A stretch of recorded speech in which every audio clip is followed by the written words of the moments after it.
The Okaloosa Darter is just 2 inches long. It only lives in 6 streams in the world, with 90% of its habitat on Eglin Air Force Base.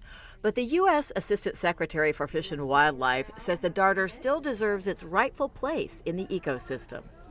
The Okaloosa Darter happens to be small, and it happens to be endemic or native to a very sort of relatively small area. It doesn't make them less important. In 1973, erosion and sedimentation had taken such a toll that the darter was on the brink of extinction and put on the endangered list. It's almost like putting a species in the emergency room, and it's saying, you know, this species needs help desperately, and we need to act. In the late 1980s, we think the numbers of darters were just probably 1,000 or 2,000.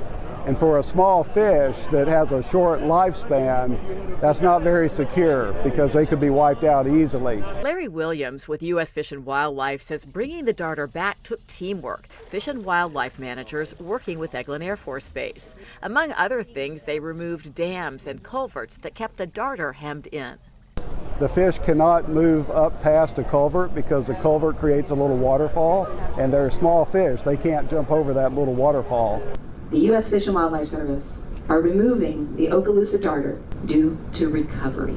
A delisting ceremony Wednesday celebrated almost 30 years of work, with the darter's population now up to about 600,000. To Shannon Estenos, it's proof people can change the environment for the better when they set their minds to it. Events like this show us we can get these species out of the emergency room. We can recover them and make them healthy again, which is what we want. Laura Hussey, WEAR News.